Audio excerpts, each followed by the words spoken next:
Salam sejahtera. Om Swastiastu, Namo Buddhaya, salam kebajikan. Selamat pagi kepada seluruh peserta kuliah umum yang saya hormati. Perkenalkan, saya Zuani Aulia selaku MC hari ini, yang akan menemani rekan-rekan semua sampai acara berakhir. Saya atas nama panitia mengucapkan selamat datang di acara kuliah umum yang berjudul Pendanaan Penyediaan Infrastruktur untuk Kepentingan Publik, yang diselenggarakan oleh Dr. Ilmu Akuntansi Universitas Padjadjaran. Kuliah umum ini akan berlangsung dari pukul 7.30 hingga 9.00 waktu Indonesia Barat. Pada kesempatan ini, kami ingin mengucapkan selamat pagi dan selamat datang kepada Bapak Hermawan, SEMAK AKCA CPMA, selaku Head of Project Appraisal, PT Penjaminan Infrastruktur Indonesia Persero. Terima kasih kesediaan Bapak untuk menjadi narasumber pada kuliah umum hari ini. Selamat pagi juga kepada Bapak Dr. Hari Suharman, yang merupakan Ketua Program Studi Dr. Ilmu Akuntansi Unpad. Lalu sudah bergabung juga di sini Ibu Tetet Fijrianti, yang merupakan Ketua Program Studi Sarjana Terapan Akuntansi Sektor Publik Unpad. Selamat datang juga kepada Profesor Wahyudin Zakarsy dan Dr. Ibu Srihadi Winarningsi selaku dosen pembina mata kuliah kapabilitas akademik. Lalu selamat pagi juga kepada Bapak Citra Sukma Dilaga PhD, yang merupakan dosen pembina sekaligus moderator kita hari ini. Selamat pagi kepada Ketua Program Studi dan Bapak Ibu dosen lainnya.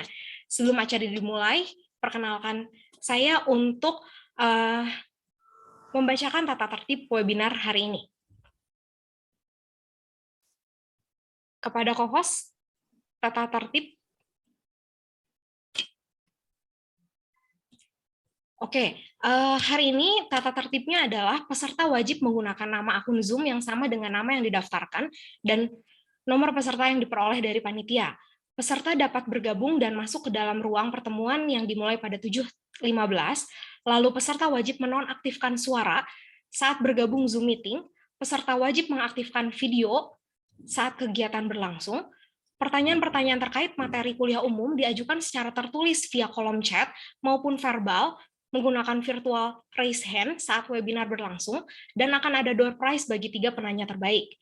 Selanjutnya ada peserta mengisi daftar kehadiran kuliah umum yang akan diberikan pada saat acara berlangsung.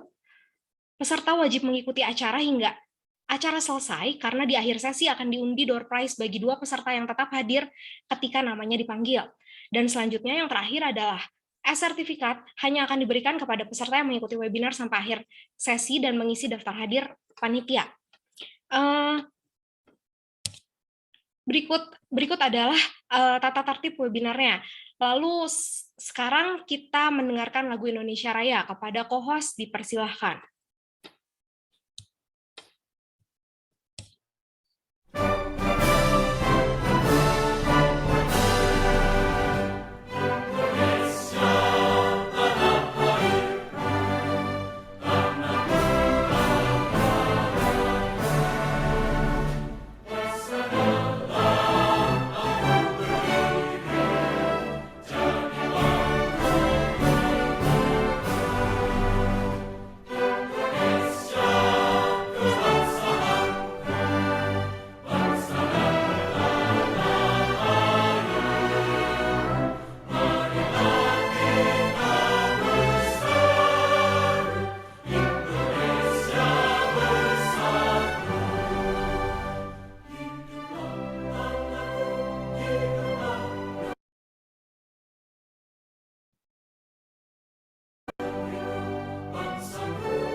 Makasih kepada co-host. Selanjutnya dipersilahkan kepada Ketua Program Studi Doktor Ilmu Akuntansi, Bapak Dr. Hari Suharman, SM, AK, CA, CSRS, CICP untuk membuka acara.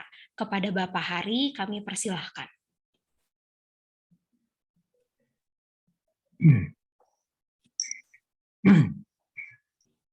Assalamualaikum warahmatullahi wabarakatuh. Waalaikumsalam warahmatullahi wabarakatuh. Selamat pagi dan salam sejahtera bagi kita semua. Yang saya hormati Profesor Dr.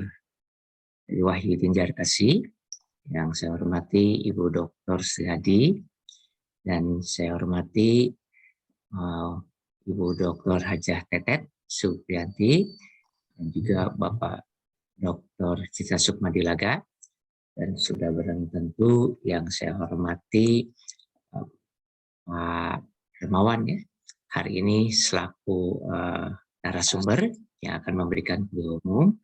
Terima kasih atas kesediaan dan waktunya untuk bisa berada di tengah-tengah kita, khususnya terkait dengan kontribusinya ya, diseminasi pemahaman tentang infrastruktur ini kepada kita semua ya, terutama adik-adik mahasiswa di tempat ini. Kemudian juga yang saya hormati sudah barang tentu para panitia penyelenggara ya, yang sudah luar biasa mempersiapkan waktu yang relatif singkat untuk bisa menyelenggarakan kegiatan salah satu bagian dari proses pembelajaran di dalam mata kuliah kapabilitas akademik di bawah binaan Bapak Dr. Citra Sukmadilaga dan juga Ibu Dr. Sriadi serta Prof. Wahyu Tinjarkasi. Oke. Rasa hormat saya pun juga dan bangga kepada adik-adik mahasiswa Unpad ya, yang hari ini sudah hadir di tengah kita semua ya, untuk mendengarkan, menyimak, memperhatikan dan bahkan mungkin bisa berinteraksi secara aktif ya di dalam kuliah umum yang akan disampaikan oleh Bapak Hermawan ya, terkait dengan bagaimana pendanaan di bidang pendidikan infrastruktur dan publik ini. Okay. Bapak Ibu, pertama-tama marilah kita panjatkan puji syukur kehadirat Allah Subhanahu wa taala, Tuhan Yang Maha Esa, karena hanya atas rahmat ya dan karunia-Nya pada hari ini kita bisa berkumpul ya secara online, karena kita pahami bahwa saat ini meskipun keadaan pandemik sudah mulai menurun, namun tetap ya kelihatannya masih perlu kita waspadai ya, dan harus kita jaga kesehatan gitu ya. Jadi namun tidak berarti bahwa kegiatan edukasi tidak dapat terlaksana ya, tetap kita bisa laksanakan, yaitu dalam bentuk webinar atau dalam bentuk kuliah umum yang hari ini akan segera diberikan oleh Pak Hermawan selaku narasumbernya. Kami ya dari Unpad sudah barang tentu, saya khususnya dari program Dokter Ilmu Akuntansi ya sangat bergembira sekali bahwa nampaknya sudah mulai bisa melaksanakan kembali kegiatan diseminasi informasi atau edukasi yang dapat dilaksanakan pada hari ini. Nah, Bapak dan Ibu serta adik-adik mahasiswa yang saya hormati, kan ya, sudah barang tentu kita ketahui dan pahami bahwa pada saat ini pembangunan infrastruktur ya itu nampaknya mendapatkan perhatian secara khusus, yaitu yang terkait dengan pembangunan sarana infrastruktur ya, maupun juga percepatan dalam rangka penyelesaian infrastruktur lama yang masih terkendala, itu nampaknya saat ini menjadi perhatian. Dan salah satu instrumen yang menjadi penggerak kan ya, terutama pembangunan infrastruktur ini adalah yang kita kenal dengan KPBU, yaitu adalah kerjasama pemerintah dengan badan usaha ya, atau juga kita kenal juga sebelumnya adalah PS ya, yaitu adalah kerjasama pemerintah swasta. Nah, masalah yang sering dihadapi oleh pemerintah sudah barang tentu adalah terkait dengan pengadaan atau pendanaan ya pada saat mau melakukan pembangunan infrastruktur ini. Karena sudah barang tentu kita ketahui bahwa APBN yang dimiliki oleh kita itu nampaknya masih terkendala, mengingat banyak sekali faktor-faktor atau skala-skala prioritas yang perlu dipenuhi atau diberikan, dialokasikan di dalam APBN ini. Nah, oleh karena itu, karena salah satu sumber dana pembangunan infrastruktur ini telah diberikan peluang ya kerjasama dengan pihak swasta yang kita kenal dengan apa itu P3 ya, Public Private Partnership yaitu ya. Nah ini secara umum dapat kita berikan makna sebagai salah satu bentuk perjanjian ya antara sektor publik dengan sektor swasta ya, mengadakan layanan-layanan publik ya, dan harapannya ini nanti bisa terus dapat dilakukan secara berkelanjutan dalam beberapa format perjanjian, dan ini pun juga akan tergantung pada kontrak maupun pembagian risiko. Nah, nanti untuk lebih jelasnya kita akan sama-sama mendengarkan dari pakarnya yang sudah hadir bersama-sama kita untuk menyampaikan apa itu yang menjadi KPU dan KPBU dan KPPS ya terkait dengan pembangunan sarana proyek ini. Oke, Bapak Ibu hadirin serta yang saya hormati, sudah bertentu saya ingin menyampaikan beberapa hal, yaitu sebagai pendidik ya, terutama di lingkungan universitas ya, DIA sebagai salah satu program dokter ilmu akuntansi merasa terpanggil yaitu untuk ikut serta membangun bangsa itu sudah bertentu lewat edukasi ya, dan upaya juga melalui pemahaman-pemahaman sosialisasi literasi keuangan ya, khususnya di bidang akuntansi maupun bisnis.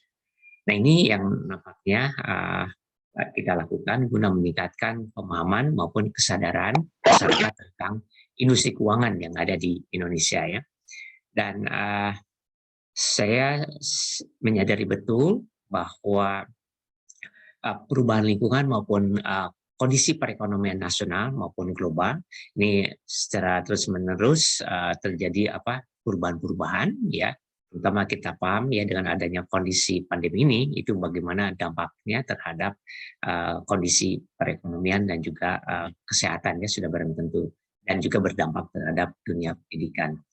Nah, ini yang kita harapkan bahwa kondisi yang kita hadapi ini bisa menjadi suatu tantangan ya untuk melakukan berbagai perubahan-perubahan dengan menghasilkan nanti para peneliti unggul ya atau di bidang akuntansi atau yang mampu juga memberikan kontribusi di dalam pengembangan ilmu akuntansi. Itu yang kita harapkan juga dari implikasi kuliah umum yang nanti diberikan oleh pakarnya ya. Akhirnya ya saya ucapkan banyak terima kasih kepada Bapak, Ibu, Saudara perhadirin ya juga yang telah hadir, juga kepada panitia ya yang telah mengundang saya khususnya hadir pada acara yang sangat penting dan baik ini, dan selamat melaksanakan kuliah umum.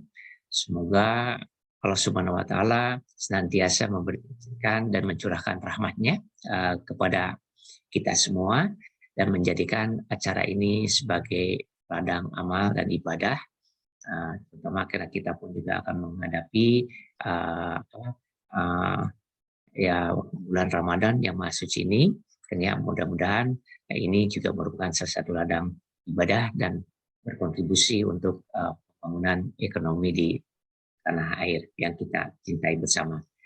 Demikian, billahi taufiq wal hidayah. Wassalamualaikum warahmatullahi wabarakatuh.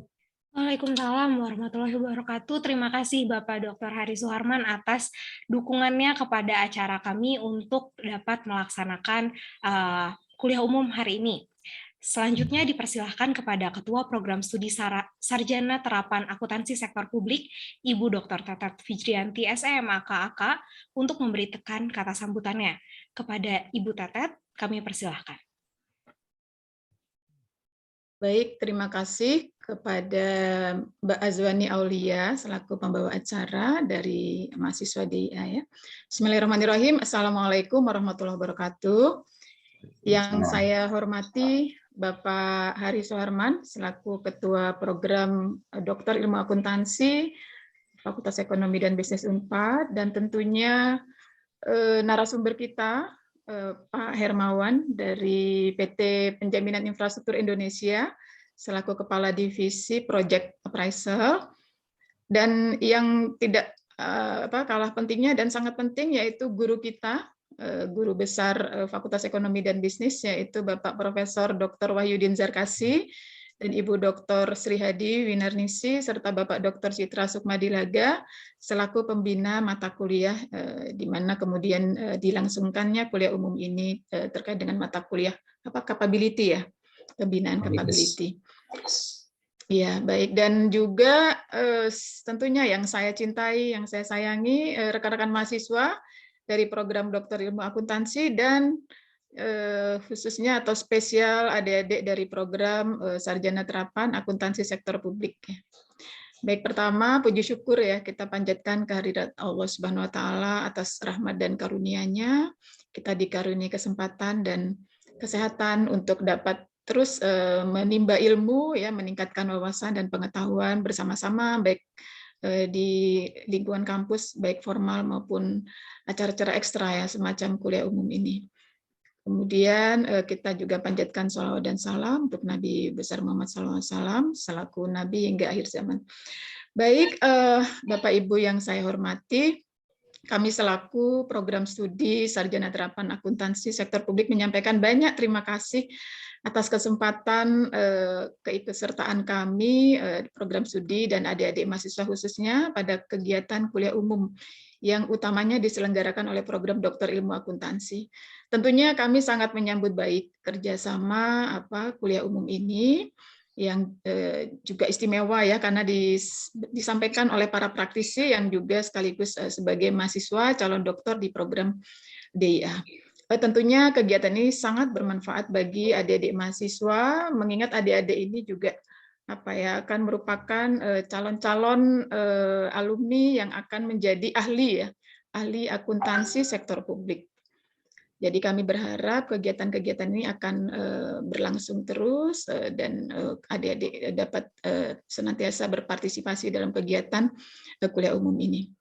Bapak Ibu yang saya hormati, sebagaimana yang disampaikan oleh Pak Hari tadi, topik hari ini juga merupakan topik yang sangat menarik dan relevan bagi mahasiswa ASP ya, akuntansi sektor publik, karena ini menyangkut kegiatan atau program yang sangat diunggulkan oleh pemerintah pada saat ini, di mana akuntansi sektor publik berkaitan dengan organisasi baik pemerintahan maupun non-pemerintahan.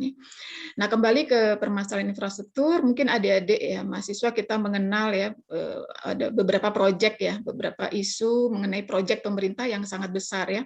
Mungkin yang kemarin kita saksikan bersama sirkuit ya, sirkuit MotoGP ya di sirkuit Mandalika ya.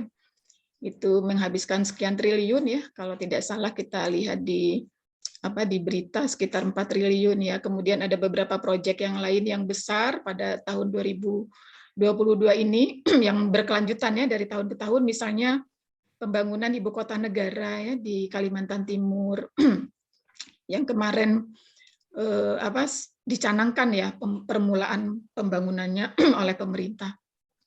Kemudian ada lagi kalau kita lihat di berita ya, pemerintah akan mengadakan acara G20 ya di Bali ya, KTT, itu juga memerlukan persiapan. Kemudian ada ASEAN Summit ya. Kemudian juga yang kita kenal sudah lama ya proyeknya, yaitu pembangunan kereta api cepat ya dari Jakarta ke Bandung. Ini juga sangat sangat hangat ya, sangat hangat. Dan kalau kita simak juga dari berita misalnya bahwa pembangunan IKN itu membutuhkan dana kurang lebih 400 sekian triliun ya. Dan pembangunan infrastruktur seluruh Indonesia sekitar sekian ribu triliun ya, ada yang mengatakan 6.000 triliun begitu ya. Itu suatu dana yang sungguh fantastis dan luar biasa.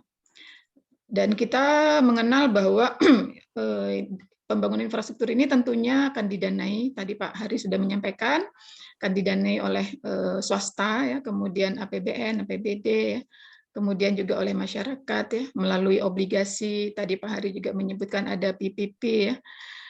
Nah, itu adalah alternatif-alternatif pembiayaan yang nanti akan dijelaskan secara lebih detail, secara lebih jelas oleh ahlinya, ya, yaitu Pak Hermawan.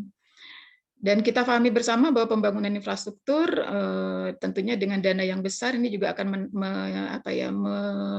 mengundang atau terpapar pada risiko, ya.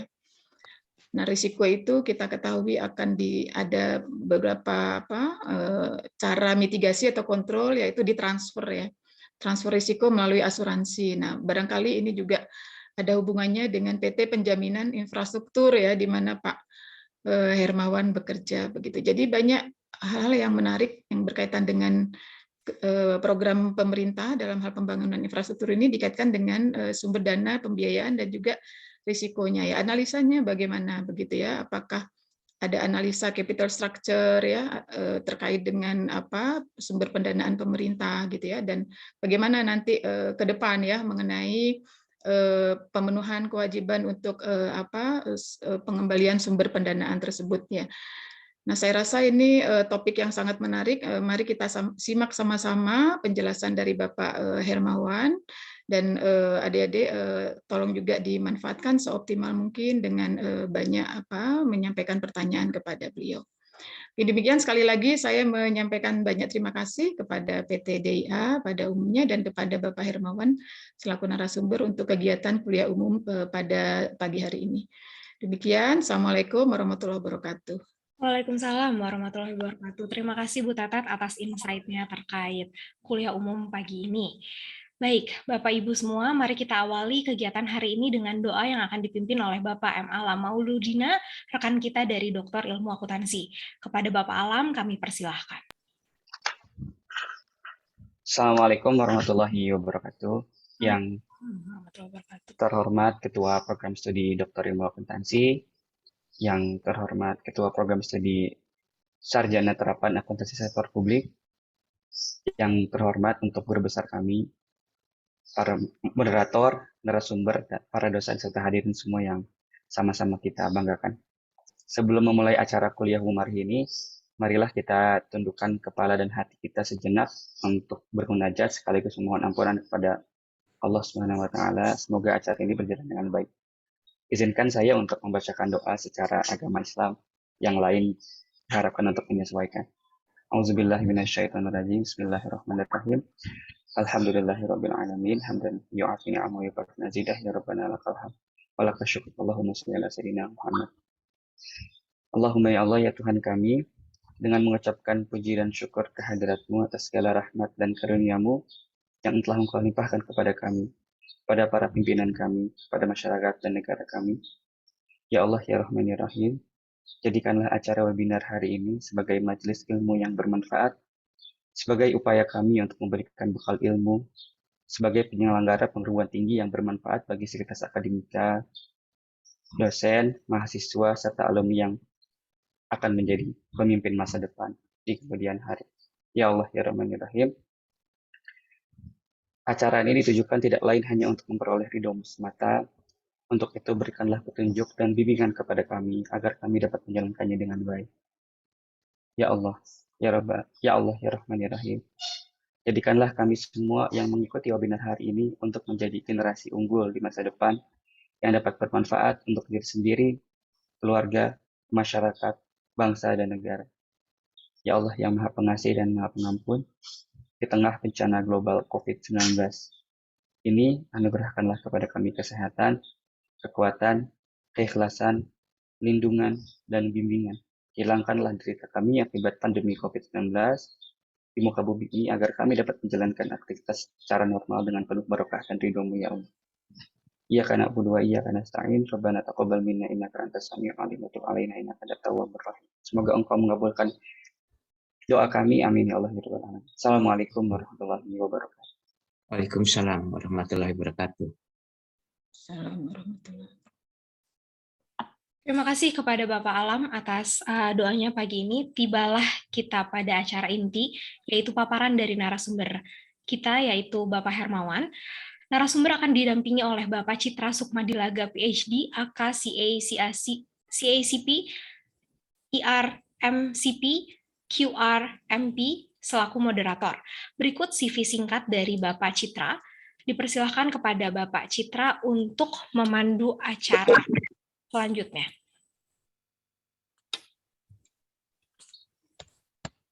Oke, terima kasih kepada MC ya, Saudari Azwani. Yang saya hormati Prof. Wahyudin Zarkasi dan Dr. Sri Hadi Winarnisni selaku dosen pembina mata kuliah kapabilitas akademik.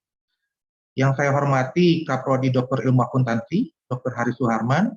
Yang saya hormati Kaprodi Sarjana Terapan Akuntansi Sektor Publik, Dr. Tetet Fitrijanti.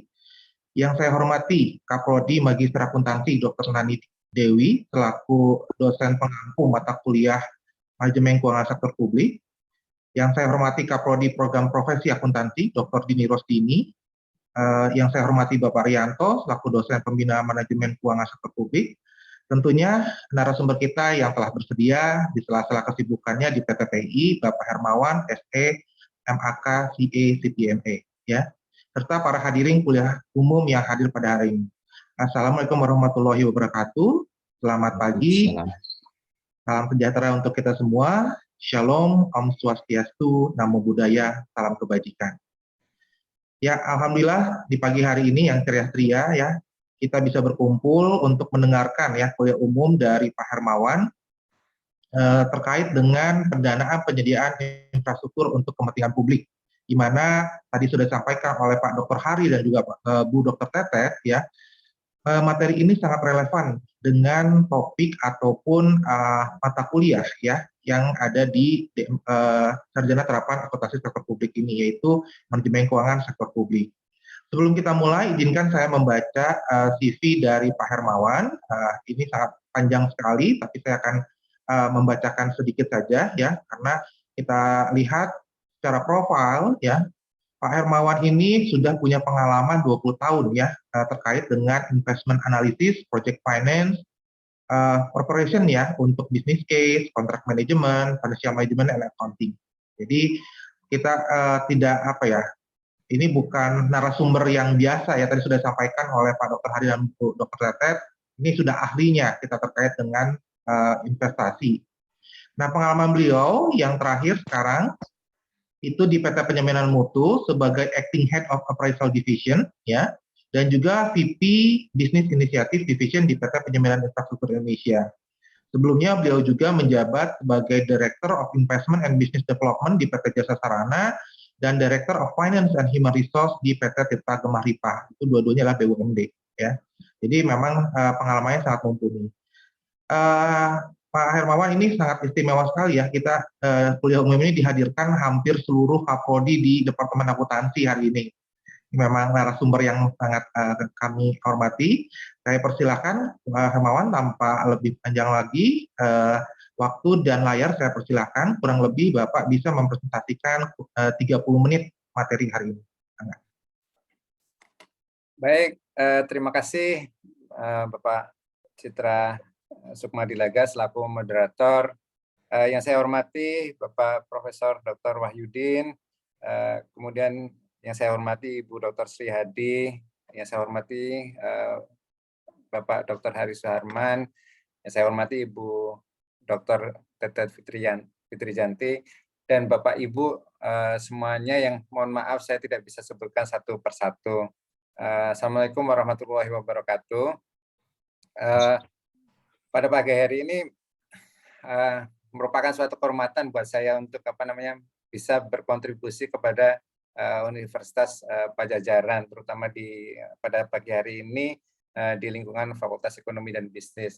Seperti yang kita ketahui, tahun lalu Universitas Pajajaran merupakan sebagai salah satu ketua untuk University Network for Indonesian Infrastructure Development. Jadi suatu jaringan universitas-universitas di Indonesia yang memikirkan terkait dengan untuk pengembangan infrastruktur Indonesia ke depannya gitu. Nah, mungkin tanpa berpanjang kata, mungkin boleh kita mulai istilahnya apa ya, sharing aja deh, saya sharing aja terkait dengan bagaimana pendanaan penyediaan infrastruktur untuk kepentingan publik. Boleh next slide-nya, Bu Magda, next-nya. Nanti kalau kita melihat secara nanti diskusi nanti paling tidak pertama nanti terkait dengan kenapa sih bagaimana sih mendanai infrastruktur untuk kepentingan publik. Kemudian yang kedua adalah bagaimana dukungan pemerintah terkait dengan skema KPBU. Dan nanti elemen yang paling penting juga nanti terkait dengan KPBU adalah bagaimana untuk memitigasi atau de-risking dari suatu proyek KPBU. Oke, next-nya. Nah, kita sehari-hari mungkin kalau boleh kita analogikan, kita misalkan berjalan dari rumah ke Unpad untuk apa namanya, untuk kuliah, kita menikmati yang namanya infrastruktur. Infrastrukturnya berupa apa? Berupa jalan raya. Siapa yang membangun jalan raya itu? Ada pemerintah. Bagaimana pendanaan dari pemerintah? Dikolek dari tax yang didapatkan oleh pemerintah. Kemudian yang sehari-hari kita bersentuhan dengan infrastruktur, misalkan kita melihat Bapak atau teman-teman semuanya sekarang kuliah di Unpad, misalkan di Jatinangor. Nah, itu fasilitas gedung itu juga merupakan bagian dari infrastruktur, yaitu infrastruktur yang berupa infrastruktur pendidikan. Terus kemudian kemarin tahun lalu misalkan kondisi pandemik sehingga terjadi banyak istilahnya rumah sakit yang terutilize karena adanya COVID. Nah, rumah sakit pun juga merupakan bagian dari infrastruktur. Berupa infrastruktur apa? Infrastruktur sosial atau kesehatan gitu. Nah, kalau kita melihat bahwa kebutuhan infrastruktur untuk tahun 2019 sampai 2024 sesuai dengan rencana jangka panjang menengah dari negara itu RPJMN itu kurang lebih sekitar kebutuhannya adalah 6.445 triliun gitu. Nah, kebutuhan yang cukup besar untuk sebagai infrastruktur ini itu kalau kita breakdown kira-kira pendanaannya seperti apa? Kalau pendanaan dari BUMN maksimum hanya 21% kontribusinya, yaitu sekitar 1.353 triliun.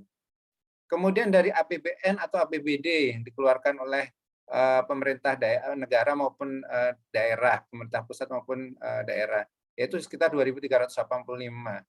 Nah, di situ akan ada muncul yang namanya gap financing. Nah, gap financing-nya berapa? Sebesar 42%, kurang lebih 2.707 triliun. Bagaimana nanti kebutuhan untuk infrastruktur didanai sekitar yang gapnya 2.707 triliun ini. Nah, opsi yang bisa dilakukan adalah menggunakan creative financing. Creative financing itu bukan hanya terjadi di korporasi, tapi di pemerintah sekarang sudah melakukan inovasi-inovasi terkait dengan creative financing. Salah satunya adalah kerjasama pemerintah badan usaha. Opsi yang lainnya terkait dengan creative financing banyak nggak? Ada nggak yang lainnya? Ada sebenarnya. Misalkan ada yang namanya land value capture. Land value capture itu artinya misalkan pengembangan infrastruktur, dengan pengembangan infrastruktur, misalkan kita lihat contohnya lah, kalau Bapak Ibu misalkan ke Jalan Tol Cipali itu, di kanan kirinya nanti akan mulai tumbuh industri gitu. Nah, kanan kiri industri, kemudian dengan adanya industri apa? Harga tanah pasti akan naik kan? Harga tanah naik sehingga apa? Pemerintah akan mendapatkan benefit. Benefitnya berupa apa? Tax-nya, tax atas tanah atau PBB-nya bisa naik. Nah, itu merupakan salah satu bagian terkait dengan creative financing gitu. Nah, di dalam KPBU pun nanti bisa kita lihat bahwa KPBU bisa menggunakan nanti yang sistem konvensional maupun nanti yang syariah sebagai alternatif untuk pembiayaan infrastruktur. Nah, ketika adanya closing gap itu yang sebesar 2.707 triliun, kalau mau didanai swasta, maka kira-kira apa nih dukungan pemerintah untuk untuk membantu untuk menutup closing gap gitu. Nanti ada yang namanya Project Development Facility dari Kementerian Keuangan. Project Development Facility itu artinya misalkan katakanlah pemerintah daerah misalnya Provinsi Jawa Barat gitu, mau mengembangkan atau misalkan Unpad deh, misalkan mau mengembangkan rumah sakit pendidikan gitu. Nah, dalam penyiapan proyeknya nanti Universitas Padjadjaran bisa meminta dukungan kepada Kementerian Keuangan untuk membantu menyiapkan terkait dengan Project Development Facility. Ada yang berikutnya adalah yang namanya Viability Gap Fund. Viability itu akan artinya gap kelayakan ya. Viability itu adalah kelayakan, kemudian gap itu adalah ya gap perbedaan kelayakan fund gitu. Nah, dana ini juga diberikan oleh Kementerian Keuangan. Biasanya untuk apa? Misalkan gini. Misalkan kita melihat untuk pembangunan sistem penyediaan air minum gitu ya. Kalau kita menggunakan sistemnya semuanya dari swasta, itu tarif air minum bisa katakanlah 10.000. Tapi kalau dengan adanya kontribusi pemerintah yang namanya Viability Gap Fund ini, itu nanti bisa tarifnya itu bisa menjadi 6.000 gitu. Kenapa? Kita melihat bahwa Viability Gap Fund itu adalah suatu proyek bisa memberikan manfaat yang ekonomi sosialnya tinggi. Misalkan contohnya apa? Air, rumah sakit, pendidikan gitu. Tapi kalau dibebankan semuanya berdasarkan mekanisme pasar, tarifnya akan tinggi. Nah, itu gap untuk menutup itu apa? Yaitu dari Viability Gap Fund. Kemudian ada yang namanya availability payment gitu. Availability payment itu namanya pembayaran ketersediaan layanan. Contoh sederhananya adalah misalkan kita melewati jalan, misalkan jalan di Pati Ukur misalkan katakanlah mau digunakan nanti untuk menggunakan skema availability payment. Nanti dipersyaratkan bahwa pemerintah tidak ingin jalan itu misalkan berlubang. Pemerintah ingin nanti jalannya bersih, terjaga, ketebalan aspalnya bisa dijaga. Jadi nanti yang dibeli adalah terkait dengan servis atau layanannya. Kemudian yang berikutnya lagi adalah nanti ada yang namanya penjaminan pemerintah, kemudian ada yang namanya pembiayaan, kemudian ada dukungan pembebasan lahan. Nah, dukungan pembebasan lahan ini pemerintah sudah membuat suatu institusi yang namanya Lembaga Manajemen Aset Negara atau LMAN. Nah, tantangan pembiayaan infrastruktur nanti ada banyak hal. Ada yang namanya nanti teman-teman adik-adik mahasiswa kalau melihat ada yang namanya feasibility project. Feasibility project itu artinya proyek harus dilihat juga bahwa dalam mengkalkulasi misalkan suatu proyek, katakanlah proyek jalan tol, ada yang namanya IRR. IRR itu apa? Adalah internal rate of return. Nah, atau tingkat pengembalian. Tingkat pengembalian ini harus seperti apa? Yang tingkat pengembaliannya harus bisa mampu mengembalikan semua komponen terkait dengan misalkan utang dan komponen dari ekuitas. Nah, itu ada yang namanya feasibility project gitu. Kemudian ada yang namanya bankability. Bankability itu artinya ketika proyek tersebut mau ditawarkan kepada perbankan, banknya mau nggak mendanain? Jangan-jangan banknya nggak mau. Nah, kalau banknya nggak mau, dia biasanya ngelihat apa? Oh, ternyata misalkan ada risiko interface. Interface itu sederhananya, misalkan untuk membangun jalan tol, lupa membangun jalan exit-nya misalkan. Ataupun kalau udah dibangun jalan keluarnya atau exit-nya, lupa bahwa exit-nya itu yang lebarnya sesuai dengan traffic misalkan atau lalu lintas yang ada di situ. Jangan sampai nanti kejadiannya misalkan kejadian beberapa tahun yang lalu ada yang istilahnya namanya Brexit gitu ya, reverse exit itu yang akhirnya sampai menumpuk pada saat mudik. Karena apa? Karena sisi keluarannya tidak lebar gitu, sehingga menjadikan penumpukan. Kemudian ada juga faktor juga yang namanya nanti faktor risiko nilai tukar. Dan yang paling penting adalah tantangannya pada saat kondisi pandemik itu adalah tekanan terkait dengan anggaran baik pemerintah pusat maupun pemerintah daerah itu ada tekanan terkait dengan kondisi pandemik. Nah, boleh next berikutnya. Nah, kita berikutnya adalah terkait dengan KPBU itu bisa sebagai alternatif untuk pembiayaan pembangunan infrastruktur. Ini nanti relevan sekali buat baik nanti adik-adik atau teman-teman di sarjana akuntansi terapan khususnya untuk sektor publik. Bagaimana melihat sesuatu itu terkait dengan pembangunan infrastruktur itu tidak melulu harus didanai dengan APBN, tidak melulu didanai oleh APBD. Itu nanti sebagai bagian nanti dari aparatur pemerintah itu bisa melihat nanti dari sisi yang lain Bagaimana kalau misalkan bekerja sama dengan pihak badan usaha atau swasta gitu. Nanti kita lihat kalau pembiayaan misalkan dari sisi APBN, berarti yang mendanai siapa? Pemerintah pusat. Pemerintah pusat mendapatkan dananya dari mana? Dari pendapatan, dari pinjaman. Nanti kalau risiko misalkan tidak terbangun siapa? Ya risikonya jadi risiko pemerintah pusat. Misalkan ada proyek jalan, karena pendanaannya nggak cukup, jadinya apa? Jalannya terpotong, infrastrukturnya tidak terbangun secara sempurna, masih nanti kekurangan. Ketika nanti kekurangan apa dampaknya? Nanti dampaknya adalah cost of run. Cost of run itu berarti artinya membangunnya jauh lebih mahal lagi gitu karena pembangunannya tidak langsung dalam sekaligus. Nah, kemudian kalau misalkan dari APBD berarti nanti sumber dananya apa? Dari pemerintah daerah. Pemerintah daerah mendapatkan pendanaannya dari apa? Dari misalkan pajak kendaraan, pajak daerah. Kemudian dari apa lagi? Dari pinjaman. Kemudian dari mana lagi? Dukungan pemerintah pusat.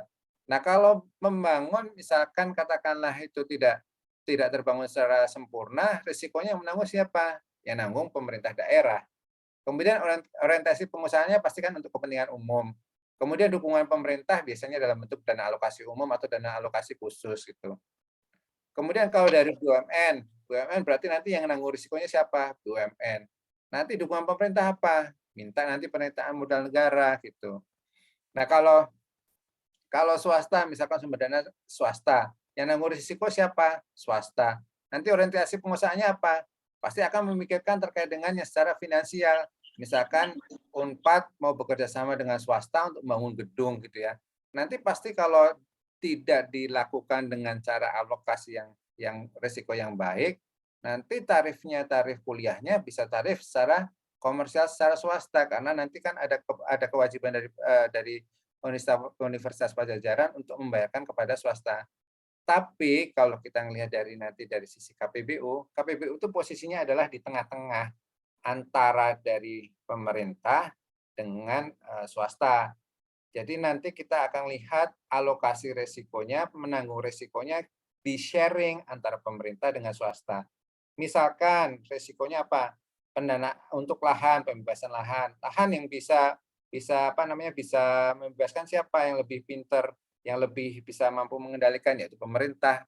Nanti swasta tinggal apa? Tinggal bangunnya. Mereka kan akan memiliki kemampuan untuk konstruksi, termasuk juga pendanaan yang jauh lebih baik. Kepentingannya apa? Orientasi pengusahanya yaitu kepentingan umum dan finansial. Nanti dukungan pemerintahnya apa? Bisa banyak. Ya tadi misalkan bisa PDF atau Project Development Facility, dukungan kelayakan, penjaminan pemerintah maupun perizinan dan pendampingan transaksi. Nanti skemanya apa? Bisa tarif atau availability payment.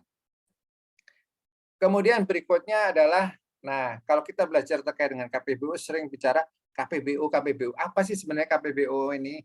Nah, oke. Boleh diklik berikutnya. KPBU adalah kerjasama. Ini sesuai dengan Permen atau Peraturan Menteri Bappenas nomor 2 tahun 2020. Ini juga merupakan diturunkan dari Peraturan Presiden nomor 35 tahun 2018. KPBU adalah kerjasama antara pemerintah dan badan usaha. Kalau dulu namanya adalah KPS, kerjasama antara pemerintah dan swasta gitu. Nah, kalau swasta itu kan terkesan di masyarakat itu seolah swastanisasi, privatisasi gitu. Itu berbeda sekali antara KPBU dengan privatisasi. Kalau privatisasi itu adalah menjual semua kepemilikan pemerintah kepada pihak swasta. Tapi kalau di KPBU itu adalah namanya kerjasama partnership. Partnership itu berarti siapa? Berarti apa? Harus saling menguntungkan. Kan istilahnya namanya kalau partnership, misalkan Persib berpartner dengan katakanlah misalkan Indofood gitu ya. Nah, Persib dan Indofood itu berpartner kan pasti sama-sama menguntungkan. Persib dapat apa? Persib dapat pendanaan dari sponsor dari Indofood. Indofood untungnya apa? Dapat dipublikasikan kan di kaos, di jersey-nya Persib. Nah, itu kurang lebih sebenarnya kalau model kerjasama antara pemerintah dengan badan usaha ya. Dalam penyediaan infrastruktur. Untuk kepentingan umum dengan mengacu spesifikasi yang telah ditetapkan. Artinya nanti pada saat bangun, misalkan bangun gedung kuliah, gedung misalkan di Unpad, spesifikasinya jelas. Bangunnya 5 lantai, 6 lantai, 7 lantai, bentuk ruangan kuliahnya seperti apa, nanti ada AC-nya atau tidak, nanti ada Wi-Fi-nya atau tidak, Wi-Fi-nya kecepatannya berapa, itu diatur itu di dalam KPBU. Yang ditetapkan sebelumnya oleh Menteri, Kepala Lembaga, Kepala Daerah, BUMN atau BUMD, yang sebagian atau seluruhnya menggunakan sumber daya badan usaha dengan memperhatikan pembagian risiko. Jadi nanti di situ ada alokasi risiko atau risk sharing antara para pihak. Gitu. Nah, boleh diklik berikutnya. Nah, kalau kita melihat bahwa ini kata kuncinya sebenarnya yang di merah ini adalah KPBU, penyediaan infrastruktur, dan risiko itu adalah kata kunci dari KPBU. Oke, nah ini kalau sektor yang nggak apa-apa, itu sektor yang tadi boleh Bu Magda sebelumnya. Yang sebelumnya. Nah ini, kira-kira kalau mau di KPBU kan, mohon maaf ini. Boleh yang berikutnya, Bu Magda, yang sektornya. Next. Nah ini. Nah, ini kalau untuk sektor, kira-kira yang bisa di KPBU kan apa saja gitu sektornya. Kurang lebih sektornya ada sekitar 21 sektor ya. Boleh yang sebelumnya, Bu Magda? Nah, sektornya ini ada sektor atau ini gambar-gambar ini ada berapa macam gitu. Jadi pemerintah memikirkan bahwa secara untuk infrastruktur skema KPBU ini dibagi menjadi 3 sektor. Yang pertama adalah terkait dengan connectivity gitu. Connectivity apa? Misalkan untuk transportasi. Transportasi itu baik baik dari sisi misalkan bandara, kemudian terminal, kemudian nanti pelabuhan, itu bisa di KPBU-kan. Kemudian yang berikutnya adalah jalan. Jalan ini adalah sesuatu yang major ya. Bapak Ibu, teman-teman semua kalau dari Jakarta mau ke Bandung ataupun dari Bandung ke Jakarta pasti melewati namanya tol Cipularang. Nah, itu merupakan salah satu bagian dari KPBU. Bapak Ibu misalkan mau ke mana, ke Jawa Tengah, nanti melewati Pantura lewat tol Cipali. Itu juga merupakan bagian dari KPBU. Kemudian yang berikutnya, sektor berikutnya adalah migas dan EBT. Misalkan pembangunan untuk bendungan, pembangkit listrik tenaga air gitu, itu merupakan bagian dari EBT, energi baru terbarukan. Kemudian berikutnya adalah terkait dengan telekomunikasi dan informatika. Misalkan di Indonesia ini kita udah membuat suatu pemerintah Indonesia udah membangun terkait dengan konektivitas untuk telekomunikasi yang berupa yang namanya palaparing gitu. Palaparing itu nanti ada di sisi barat, kemudian yang sisi tengah, kemudian ada yang sisi timur. Jadi nanti akses terkait dengan telekomunikasi misalkan di kepulauan terluar di Indonesia, misalkan yang dekat ke Singapura, misalkan Bintan, itu bisa mendapatkan akses telekomunikasi dengan kecepatan yang sama dengan penduduk di Pulau Jawa. Kemudian misalkan di luar dekat Sulawesi itu yang Kepulauan Miangas itu juga bisa mendapatkan akses juga telekomunikasi dengan kecepatan yang sama dengan di Indonesia gitu. Jadi pemerintah sudah membuat namanya adalah palaparing ya, palaparing dari sektor barat, di sisi barat Indonesia, di sisi tengah Indonesia, termasuk juga di sisi timur Indonesia, termasuk juga di Papua, sehingga di Papua itu bisa mendapatkan kecepatan yang sama dengan penduduk di Indonesia. Kemudian berikutnya adalah konservasi energi atau penerangan jalan umum. Ini merupakan salah satu bentuk penghematan di mana pemerintah bisa melayani terkait dengan penerangan jalan, tapi di satu sisi juga pemerintah juga bisa menghemat atau melakukan konservasi energi. Bayangkan kalau penerangan jalan umum itu tidak dikontrol, misalkan nyala terus selama 24 jam, itu kan ada pemborosan energi. Tapi dengan KPBU itu nanti bisa dikontrol. Misalkan nyala selama katakanlah dari jam 6 sore sampai 6 pagi, kalau nanti mati nanti bisa segera diganti oleh badan usaha. Kemudian ada juga yang namanya ketenaga listrikan. Selain itu nanti ada fasilitas, misalkan fasilitas sosial, kawasan, pariwisata tadi seperti yang disampaikan oleh Bu Tetet misalkan untuk mengembangkan kawasan untuk pariwisata Mandalika gitu. Itu bisa juga menggunakan KPBU. Atau misalkan pengembangan kawasan di Candi Borobudur itu juga bisa pakai KPBU. Fasilitas pendidikan, misalkan nanti Unpad mau membangun atau mengembangkan gedung di Jatinangor, itu juga bisa menggunakan KPBU. Kesehatan, Unpad misalkan mau membangun terkait dengan rumah sakit rumah sakit perguruan tinggi negeri juga bisa menggunakan KPBU. Bahkan untuk lembaga pemasyarakatan pun bisa juga menggunakan KPBU gitu.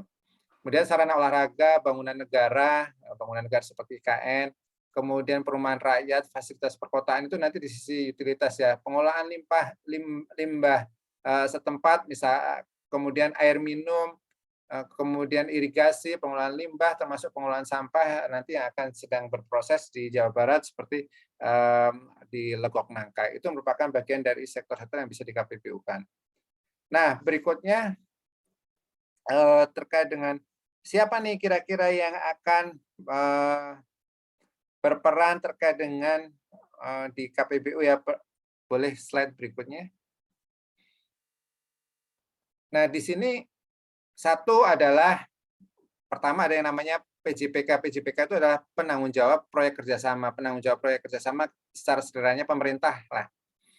Nanti ada juga yang namanya badan usaha. Badan usaha itu investor. Nanti investor akan membangun, pemerintah nanti meminta kepada investor nanti untuk membangun. Nanti diatur nih terkait dengan proses pembangunannya. Haknya apa? Haknya investor apa? Haknya pemerintah apa? Kewajiban pemerintah apa? Kewajiban investor apa? Nanti risikonya yang ditanggung pemerintah apa? Yang ditanggung oleh badan usaha apa? Nanti ada standar pelayanan minimalnya apa? Standar pelayanan minimalnya sederhananya misalkan untuk rumah sakit atau misalkan untuk misalkan perkuliahan deh, misalkan Unpad bangun dengan skema nanti standar layanan. Misalkan di situ adalah AC-nya harus nyala dengan suhu minimal 25 derajat. Lampunya harus sekian lumen. Nanti kemudian liftnya harus berfungsi. Nanti ruangan kuliahnya harus tidak dapat digunakan. Nah, itu merupakan sebagian dari standar layanan. Kemudian di situ nanti ada yang namanya badan usaha. Nanti badan usaha itu nanti ada yang namanya sponsor. Sponsor bukan sponsor kayak tadi yang Persib itu bukan ya ini ya. Tapi sponsor itu adalah lebih terkait dengan shareholder ya. Siapa nanti yang jadi pemegang saham di badan usaha.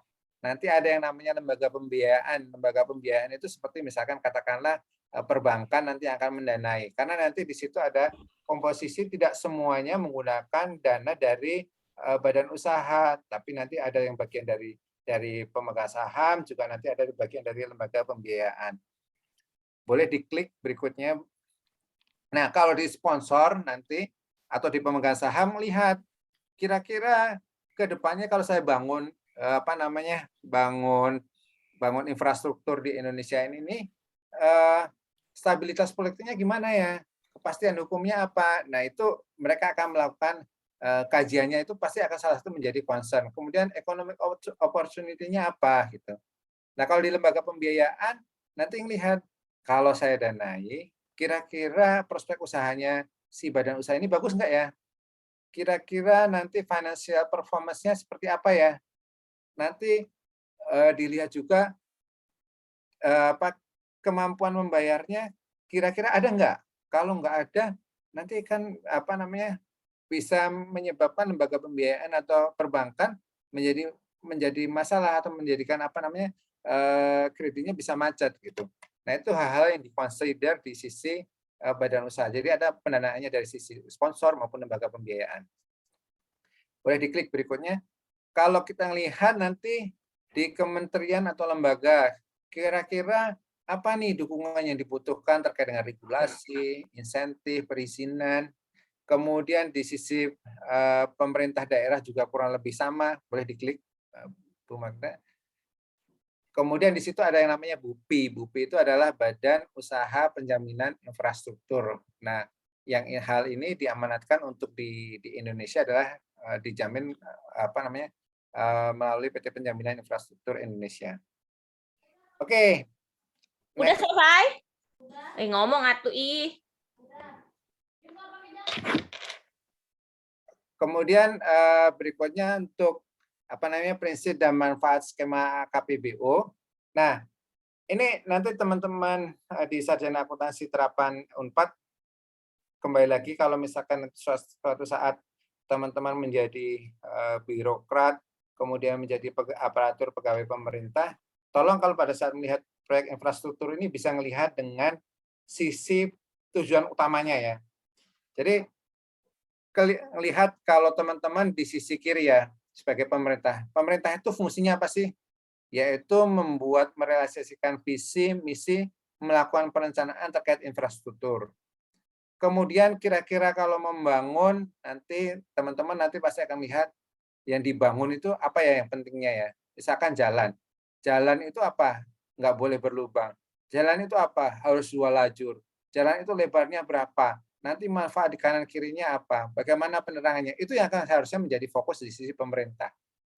Ketika udah membangun tersebut, nanti di sisi pemerintah pun juga harus melihat, memikirkan terkait dengan nanti kira-kira kebijakannya apa ya yang harus perlu saya support. Regulasi yang dibutuhkan untuk mendukung pembangunan infrastruktur itu apa? Nanti bagaimana komitmen saya, komitmen pemerintah, bagaimana nanti mengalokasikan menanggung risiko di sisi pemerintah. Kemudian perlu nggak dukungan fiskal? Dukungan fiskal itu misalkan dari APBN atau APBD, atau non fiskal misalkan dari sisi perizinan. Kemudian melihat misalkan bagaimana tanah itu disediakan gitu. Sama satu lagi, nah ini yang paling penting juga nih bagi teman-teman nanti melihat dari sisi kelayakan proyek. Kelayakan proyek berarti apa tadi? Kalau belajar adalah nanti tingkat pengembalian itu secara sederhananya bisa mengembalikan utangnya si badan usaha. Itu di sisi kiri ya. Nah, kalau kita lihat di sisi kanan, di sisi hijau gitu ya. Kalau badan usaha pihak swasta misalkan pasti melihatnya apa? Oh, bagaimana saya bisa mampu mengelola risiko secara lebih baik. Kira-kira kalau dibangun nanti pendekatan umur ekonomis aset itu seperti apa. Jadi badan usaha itu sudah memikirkan terkait dengan life cycle cost-nya. Life cycle cost-nya itu artinya kira-kira suatu aset itu misalkan aset di mana? Gedung gitu. Gedung itu setiap 5 tahun harus dilakukan maintenance, 3 bulan atau 6 bulan sekali harus dilakukan perawatan gitu ya. Nah, itu kan kadang-kala lupa ya di sisi pemerintah ya. Di pemerintah itu kadang-kala apa? Semangat membangun tapi lupa merawatnya gitu.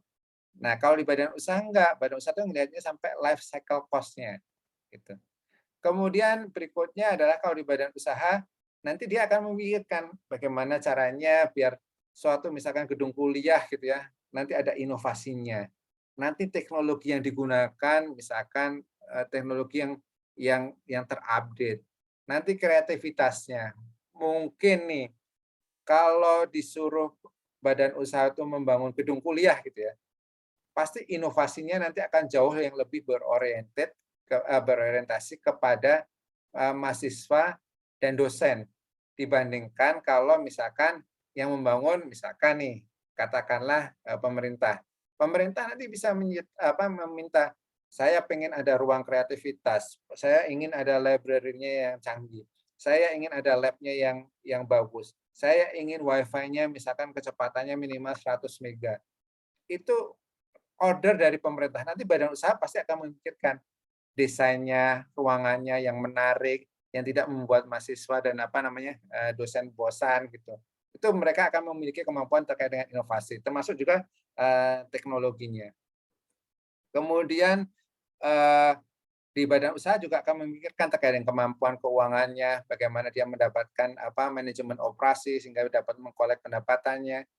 Dan nanti ada yang salah satu yang penting juga adalah bagaimana menyediakan layanan.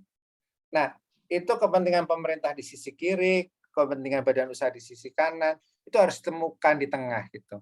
Sehingga apa? Proyek infrastruktur kalau nanti dibangun, yang diharapkan oleh pemerintah dan yang diharapkan oleh badan usaha itu bisa ketemu di tengah. Yaitu apa? Bahwa proyeknya harus layak investasi. Badan usaha pasti nggak akan mau dong kalau bangun tidak layak investasi. Kemudian yang berikutnya adalah menciptakan multiplier effect gitu ya. Bagaimana dari satu proyek infrastruktur itu multiplier efeknya sangat besar sekali gitu. Bayangkan kalau tidak ada jalan, tidak ada jalan tol ya, tidak ada jalan tol misalkan mau ke Jawa Tengah misalkan setiap kali Lebaran harus bermacet-macet ceria melewati Pantura. Kalau melewati Pantura terus melewati Pantura itu dampaknya apa? Jalannya Pantura bisa cepat rusak gitu ya. Belum kemacetan. Kalau udah kemacetan apa dampaknya? Pemborosan energi. Nah, itu nanti manfaat sosial itu bisa ditransfer ke dalam bagaimana kalau membangun misalkan untuk tol Cipali. Tol Cipali dibangun, misalkan itu bisa mempercepat waktu jarak tempuh. Ketika mempercepat jarak tempuh, di situ nanti kanan kirinya bisa digunakan nanti untuk rest area, bisa digunakan untuk industri, kanan kirinya bisa perumahan, bisa berkembang. Kemudian setelah itu nanti orang mau berwisata, misalkan ke Jogja, ke Solo, itu bisa lebih cepat, gitu. Nah itu multiplier efek dari pembangunan infrastruktur. Kemudian ada istilah yang penting juga adalah value for money. Value for money itu sederhananya gini. Bayangkan kalau resiko semua pembangunan itu dibebankan kepada pemerintah. Mungkin nanti ada di slide berikutnya ya terkait dengan value for money. Nanti saya terangkan sedikit di slide berikutnya. Kemudian nanti infrastruktur itu harus efektif dan efisien. Kemudian yang berikutnya adalah memberikan kualitas layanannya adalah baik. Dan nanti adalah kata kuncinya adalah harus fair dong antara pemerintah dengan badan usaha. Jangan sampai nanti kalau berat di sisi pemerintah, yang ngapain pemerintah melakukan KPBU. Tapi kalau terlalu berat di sisi badan usaha, yang ngapain dilakukan KPBU. Karena toh swasta akan lebih baik mencari sesuatu yang menghasilkan profit di luar yang lebih tinggi. Sehingga nanti untuk proyek KPBU itu adalah proyek yang di tengah-tengah. Pemerintah dapat manfaatnya, badan usaha dapat benefitnya berupa keuntungan yang sesuai. Jadi itulah terkait dengan KPBU. Kurang lebih analoginya kalau sederhananya sama kayak Persib lah, Persib mendapatkan sponsor dari misalkan dari Indofood, dari Permata, dari apapun itu, tempel-tempelan jersinya kan sangat banyak. Itu kerjasama. Kemudian berikutnya, nah ini mungkin ilustrasi yang contoh ini. Bayangkan kalau misalkan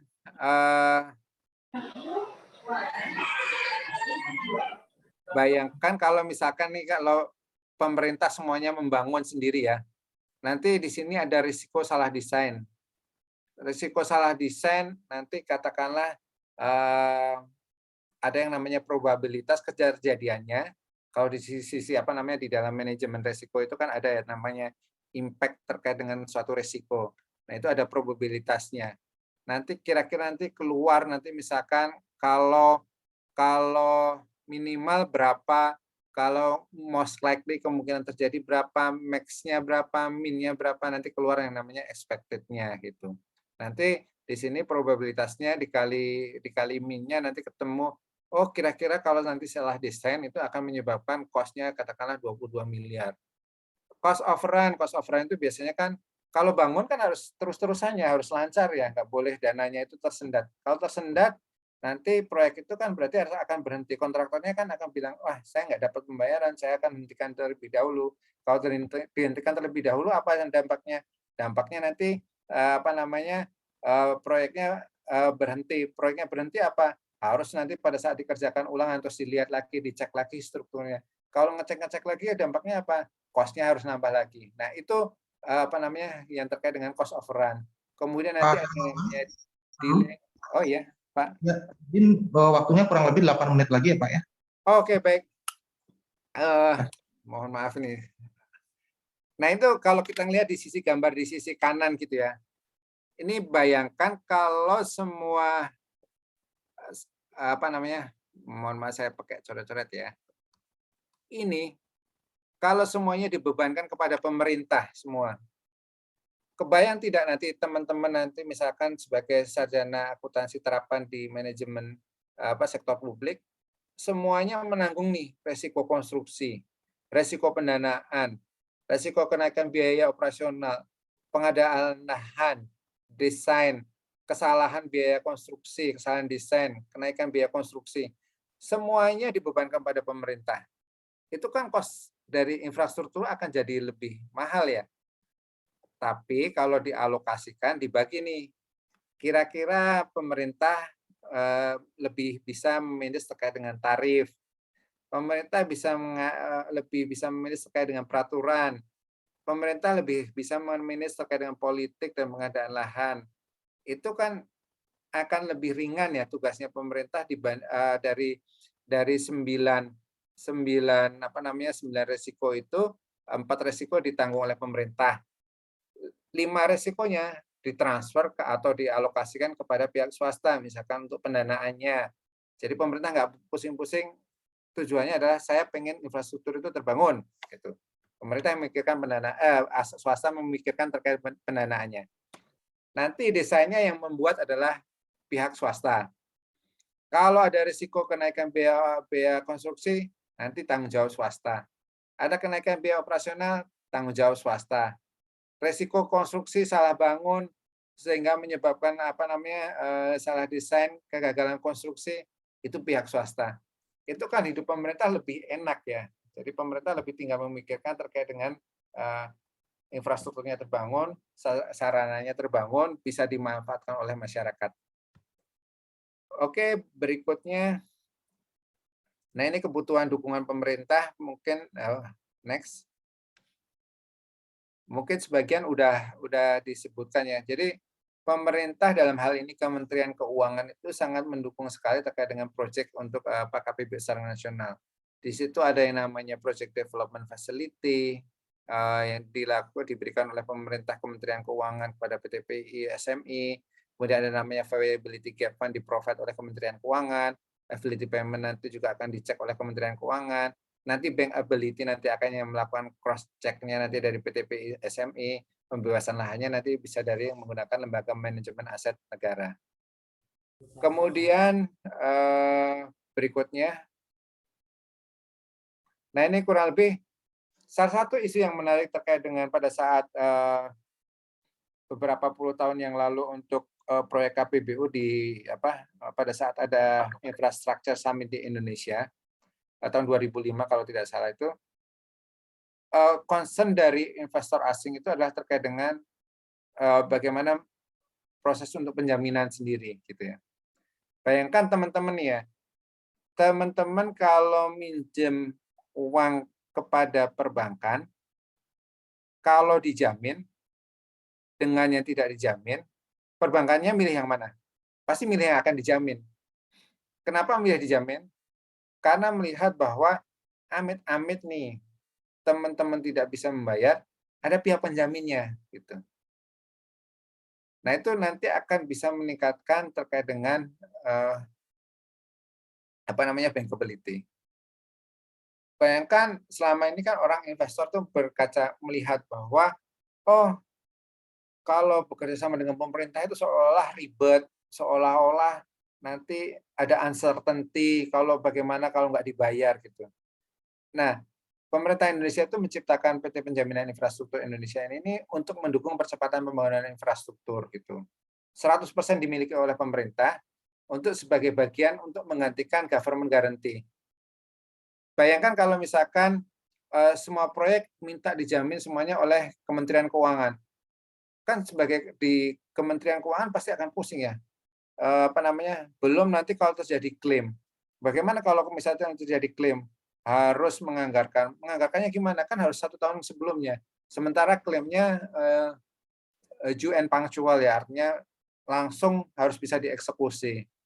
Nah, dengan adanya PT Penjaminan Infrastruktur Indonesia ini merupakan bagian untuk ring fencing ya, ada istilahnya ring fencing, artinya membatasi nih paling tidak untuk sementara waktu terkait dengan kewajiban APBN apabila terjadi penjaminan yang jatuh tempo gitu ya. Misalkan pemerintah daerah A bekerja sama dengan investor membentuk proyek KPBU, kemudian ternyata pemerintah daerahnya belum bisa menganggarkan karena harus mendapatkan persetujuan dari DPRD gitu.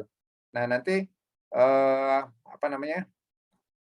berarti kan nanti akan terjadi gagal bayar. Nah, gagal bayar ini nanti akan ditalangi terlebih dahulu oleh PT PII agar apa? Agar infrastrukturnya itu tetap sustainability dari proyeknya itu tetap bisa berjalan gitu. Nah, boleh berikutnya. ini kurang lebih mandatnya dari PTPI, ada penjaminan infrastruktur, ada penjaminan pinjaman langsung, ada project development facility, termasuk juga penjaminan proyek PSN. Kemudian kalau kita ngelihat di slide berikutnya, kurang lebih ada 39 proyek yang sudah dijamin oleh PTPI dengan total nilai proyeknya kurang lebih 426 triliun ya, di mana 31 proyeknya merupakan KPBU dengan nilai proyek KPBU kurang lebih 331 triliun. Ada misalkan yang KEK Mandalika, kemudian ada yang namanya beberapa tol ya, tol Japek Elevated juga dijamin oleh PTPI. Kemudian terkait dengan apa namanya tol Cisumdawu juga dijamin oleh PTPI. Kemudian yang di Jawa Barat adalah misalkan apa namanya tol Japek Selatan. Jadi nanti teman-teman kalau misalkan mau ke Bogor bisa melewati nanti ada Jakarta Cikampek Selatan lewat nanti Sadang, bisa tembus ke mana? Ke Jor, nanti bisa tembus ke Jagorawi gitu. Itu nanti menggunakan tol Japek Selatan. Mungkin waktu saya udah habis ya Pak Aga. Sebenarnya masih ada beberapa slide tapi bisa ada penutup aja mungkin ya Pak Hermawan. Ya. Baik Pak Aga. Kita tanya jawab aja ya kalau ini ya. Ada yang mau disampaikan terakhir mungkin Pak Hermawan sebagai penutup? Jadi nanti ya mungkin kalau ini PTPU itu nanti berdiri di tengah-tengah antara pemerintah dengan badan usaha untuk memastikan bahwa proyek-proyeknya itu nanti sustainability-nya itu terjaga gitu. Jadi kehadiran penjaminan itu kurang lebih tadi seperti ilustrasinya, ketika teman-teman mau minjam ke ada perbankan, ada penjaminnya, itu akan jauh lebih nyaman dibandingkan kalau perbankan nyaman kalau dibandingkan tidak ada penjaminnya.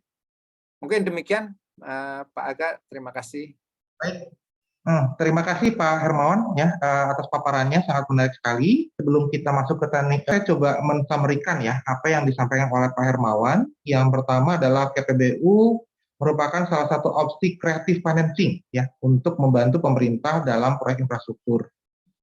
Lalu pembiayaan infrastruktur yang tidak hanya mengandalkan APBN, APBD atau BUMN, sehingga KPBU merupakan sumber yang dapat menguntungkan dua belah pihak, baik pemerintah maupun swasta atau badan usaha. KPBU juga memerlukan studi kelayakan ya yang dilihat dari apakah tingkat returnnya seperti tadi disampaikan oleh Pak Hermawan. Salah satu pengukuran adalah menggunakan IRR ya. Ini teman-teman mahasiswa manajemen keuangan sektor publik pasti pernah belajar nih bagaimana kita melakukan studi kelayakan dan mengukurnya menggunakan IRR. Lalu KPBU membutuhkan keterpaduan antara pemerintah dengan badan usaha, dan juga KPBU harus mempertimbangkan multiplier effect. Jadi tadi bukan hanya lihat dari kelayakan secara keuntungan ya dari pihak KPBU dan juga kepentingan umum, tapi juga harus dilihat apakah ada multiplier effect dari pembangunan infrastruktur tersebut. Nah, sedangkan tadi di terakhir Pak Hermawan sudah menyampaikan bagaimana peran dari PTPI ya sebagai penjamin proyek infrastruktur dalam rangka untuk mempercepat pembangunan ya. Nah, demikian mungkin ringkasan atau summary yang bisa saya sampaikan dari paparan dilakukan oleh Pak Hermawan. Selanjutnya saya persilakan, ini ada Lita Permata Umi, silakan dibuka mic-nya, bisa ditanyakan langsung kepada Pak Hermawan. Perkenalkan, nama saya Lita Permata Umi dari Universitas Informatika dan Bisnis Indonesia. Mohon maaf, izin bertanya Pak, kalau dari PTPI sendiri itu untuk menilai tingkat pengembalian dari suatu pembangunan yang paling efektifnya itu bagaimana ya Pak? Mengingat situasi lingkungan yang fluktuatif. Terima kasih. Ya, mungkin dijawab dulu aja Pak Hermawan sambil menunggu pertanyaan dari yang peserta yang lain ya. Peserta yang lain silakan dituliskan di kolom chat untuk saya bacakan atau nanti dipersilakan untuk menanyakan langsung. Baik, ini pertanyaan bagus sekali nih. Bagaimana menghitung tingkat pengembalian yang paling yang paling efektif? Jadi nanti sebenarnya kalau kita lihat untuk menyiapkan studi kelayakan itu sifatnya komprehensif ya. Selain dari sisi keuangan, nanti kita juga akan melihat dari sisi regulasi juga gitu. Artinya suatu proyek kalau misalkan menguntungkan tapi jangan sampai nanti melanggar hukum. Melanggar hukum itu apa? Regulasinya tidak ada regulasinya. Ya kalau ekstrimnya apa ya? Kalau misalkan untuk membangun misalkan membangun jalan tol lah, misalkan jalan tol itu salah satu butuh yang namanya penetapan lokasi atau penlok gitu ya. Nah, kalau nggak ada jalur-jalurnya yang dilewati, tiba-tiba badan usaha membangun semaunya dia tidak sesuai dengan izin yang ditetapkan oleh pemerintah, itu nanti kan udah tidak sesuai dengan hukum. Kalau tidak sesuai dengan hukum, apa menyebabkan? Nanti jalan itu bisa ditutup kan karena bisa melanggar peraturan. Nah, itu kurang lebih kalau sederhananya. Satu, ada aspek hukum yang harus dilihat. Kemudian aspek berikutnya yang dilihat juga misalkan dari sisi aspek teknisnya ya. Teknisnya misalkan membangun jalan tol melewati terowongan gitu ya, membuat terowongan kayak misalkan di Cisomdawo. Itu bagaimana prosesnya bisa secara technicality-nya itu bisa nggak, mungkin kan nggak membangun terowongan dan jalan tol melewati terowongan. Nanti itu juga diukur. Kira-kira teknologi apa yang tepatnya gitu. Nah itu salah satu hal yang dilihat juga. Hal yang lain juga dilihat adalah terkait dengan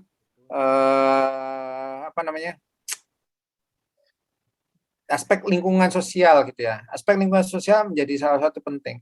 Bayangkan kalau misalkan jalan tol gitu ya. Jalan tol tadinya di kanan kirinya sawah atau di kanan kirinya ada rumah penduduk, sekarang dibelah oleh jalan tol gitu.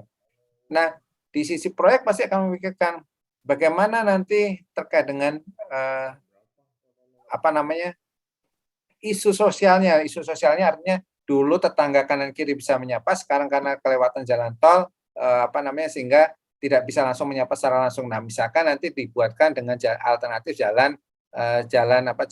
jembatan layangnya sehingga bisa menghubungkan antara sisi kiri dengan sisi kanan. Itu hal yang salah satu yang dinilai. Tapi yang paling penting di atas semuanya adalah nanti melihat dari sisi kelayakan proyeknya secara finansialnya. Secara finansialnya apa? Keuntungan dari badan usaha atau tadi dalam bentuk IRR ya. Kalau ini nanti teman-teman lihat IRR harus lebih tinggi dibandingkan weighted average cost of capital. Di situ juga nanti harus dipertimbangkan juga nanti bagaimana pengembalian daripada ketika badan usaha itu nanti mendapatkan pendanaan dari perbankan, bagaimana nanti membayarkan kepada perbankannya. Itu hal yang secara komprehensif nanti dinilai sebagai salah satu sebagai parameter untuk untuk membangun yang secara yang lebih efektif itu. Mudah-mudahan bisa menjawab ya nanti pertanyaan dari Lita ini. Oke, terima kasih Pak Hermawan. Pertanyaan selanjutnya akan ada dari Fatur Al-Hadian. Silakan, Fatur. Ya baik, terima kasih Pak untuk kesempatannya. Izin memperkenalkan diri, saya Fatur Al-Hadian dari Program Studi Sarjana Terapan Akuntansi Sektor Publik Universitas Pajajaran. Izin bertanya Pak, jadi untuk salah satu proyek yang cukup vital sih yang menurut saya yang dibangun di Indonesia itu adalah salah satunya KCIC Pak ya Pak, yang kereta cepat Indochina itu. Nah, berdasarkan hasil analisis yang dilihat dari fakta di lapangan gitu Pak, kan proyek itu tuh tidak adanya jaminan dari pemerintah ya Pak, jadi metodenya tuh business to business. Jadi waktu awal pelelangan tender KCIC itu kan asalnya mau diberikan kepada pihak Jepang, namun Jepang kan tadinya menolak karena tidak adanya penjaminan dari pemerintah. Nah, lalu kan pihak dari China tuh menyetujui gitu adanya kontrak dengan pembangunan KCIC ini itu tanpa adanya jaminan dari pemerintah. Cuman ternyata di tengah-tengah proyek kan ada kendala, bahkan khususnya dari sisi finansial itu sampai membengkak anggarannya dan harus dipindahkan ke APBN. Nah, kalau misalkan dari perspektif pembagian risikonya gitu ya Pak, kalau untuk proyek yang khususnya KCIC yang udah berjalan ini tuh kan pembagian risikonya tuh berarti kalau menurut pandangan saya gitu ya, itu tuh hampir banyak ditanggung oleh pihak Indonesia gitu, apalagi selaku pemerintah tuh sampai menanggung kerugian atau menanggung sisa proyek pembangunan gitu oleh APBN. Nah, kalau misalkan dilihat dari sisi pembagian resikonya, itu tuh apakah sehat nggak sih Pak kalau pembagian resiko seperti itu gitu? Apakah memang seharusnya proyek konstruksi itu harus memang selalu dijaminkan? Mungkin seperti itu Pak. Terima kasih. Oke. Oh, ini pertanyaannya udah kelas berat, ini pertanyaannya Fatur ini udah kelas berat ini. Jadi kalau melihat itu apa namanya? Kalau proyek skemanya menggunakan, saya kurang tahu apakah itu, kalau tadi disebutkan oleh Fatur kan tadi udah sifatnya adalah bisnis to bisnis ya. Berarti bisnis itu nanti sebenarnya yang menyelesaikan antara badan usaha dengan badan usaha. Tapi balik lagi, kalau dengan skema KPBU ya, dengan skema KPBU, alokasi risiko itu pasti udah bisa dibagi secara jelas gitu. KPBU itu nanti pasti misalkan antara misalkan untuk bangun jalan tol gitu ya, jalan tol Cipali ini. Tanggung jawab dari pemerintah dalam hal ini Badan Pengusaha Jalan Tol itu apa? Yaitu misalkan memastikan tarifnya naik setiap 2 tahun sekali. Itu alokasinya di situ. Tugasnya Badan Usaha Jalan Tol dalam hal ini misalkan katakanlah PT Cipali itu apa? Yaitu menjaga standar pelayanan minimalnya. Misalkan standar pelayanan minimalnya apa? Nggak boleh gelap setiap berapa ratus meter, harus ada rest area di kanan kirinya. Nanti ada menghitung bahu jalannya untuk safety-nya, misalkan lebarnya berapa meter gitu. Itu adalah yang harus dilakukan.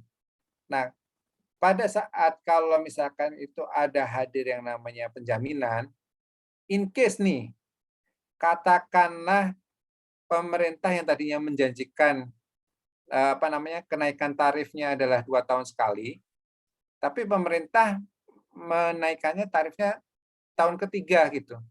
Di sisi badan tol badan usaha jalan tol rugi nggak? Rugi kan, karena dia udah membuat proyeksinya, oh saya setiap 2 tahun sekali naik sehingga ketemu pendapatannya sekian, saya ketemu RR-nya sekian gitu. Nah, kerugian akibat tindakan pemerintah ini nanti bisa dijamin oleh PTPI. Sehingga apa? Sehingga dampaknya apa?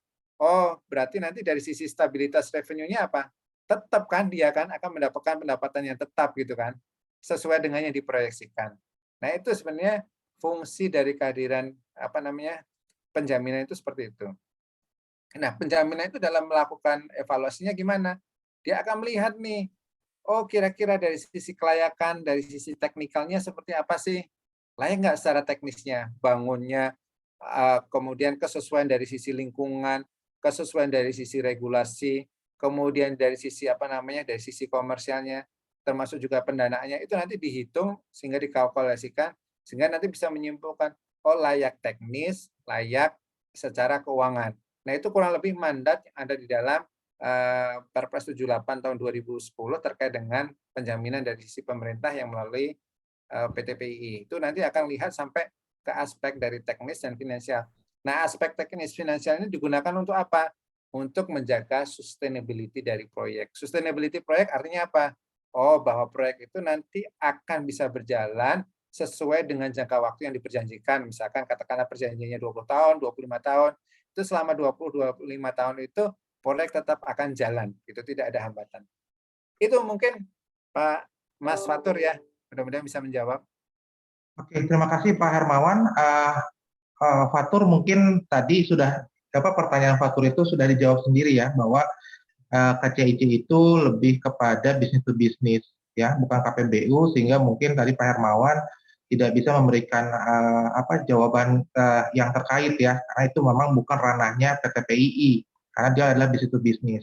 Adapun mungkin APBN itu harus diturunkan ya memang untuk menyelamatkan proyek tersebut supaya bisa diselesaikan. Itu mungkin ya Pak Hermawan ya, angkanya. Oke, Bapak Ibu dan teman-teman sekalian, mohon maaf karena waktu sudah hampir habis ya. Maka izinkan saya untuk menutup ya sesi kuliah umum ini dengan sedikit pantun ya. Bunga seroja di atas para jatuh ditimpah buah berangan. Andai ada salah kata bicara, kemaafan kami mohonkan. Sore hari makan kuaci, makan bersama Ibu Asih. Cukup sekian acara webinar hari ini. Saya ucapkan banyak terima kasih. Wabillahi taufiq walhidayah, wassalamualaikum warahmatullahi wabarakatuh, dan selamat pagi Bapak Ibu sekalian. Saya kembalikan kepada MC Azwani, silakan. Terima kasih banyak Bapak Waalaikumsalam. Hermawan dan Bapak Citra Sukmadilaga atas paparannya dan tanya jawabnya yang pastinya mungkin masih banyak ya pertanyaan-pertanyaan lain yang akan dipaparkan, cuma mungkin karena waktunya. Di sini sambil menunggu rekan-rekan yang lain on cam karena kita akan melakukan sesi foto bersama, dimohon untuk menyalakan kameranya. Sambil menunggu kita masih punya sedikit door prize mungkin. Di sini ada, saya ingin bertanya nih ke Pak Hermawan, untuk peserta yang stay, kira-kira Pak Hermawan coba minta 3 nomor penting untuk saya panggil namanya, kira-kira mau nomor berapa aja Pak? Oke, pertama adalah nomor 13. Nomor 13, coba Ibu Magda boleh dilihat nomor 13 ada nama siapa? Kira-kira orangnya ada nggak? Kalau orangnya ada nanti kita langsung berikan door prize. Nomor 13, Ibu Magda. Nomor 13. Boleh ke atas. Nomor 13, lalu nomor berapa lagi Pak Hermawan? Nomor 50 deh.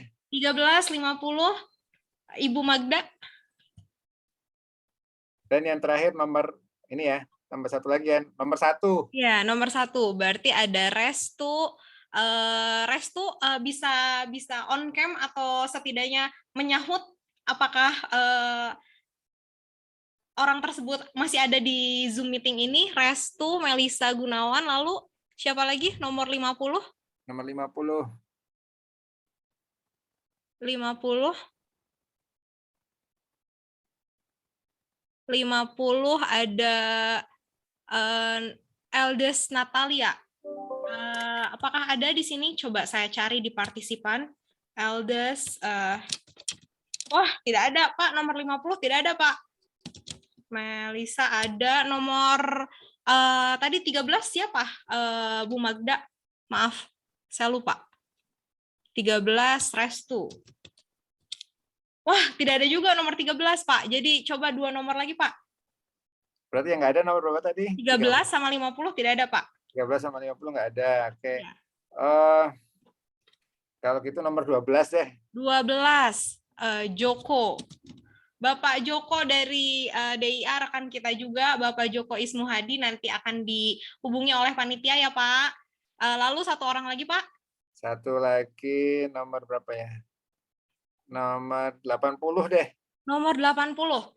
Hari ini peserta kita ada 91 orang dan more than our expectation ya, karena ternyata partisipan yang hadirnya ada 107, lebih dari pendaftar seperti itu ya. Nomor 80 Inesia, coba saya cari di sini. Nggak ada Pak, ternyata. Coba yang lain, Pak. Udah ngikut Aswani aja deh. Oke, silakan. Kalau gitu nomor terakhir mungkin ya, Ibu Magda nomor 91 mungkin Syafa. Oke, Syafa Aulia nanti akan dihubungi oleh panitia ya. Oke, kita masuk ke sesi foto bersama.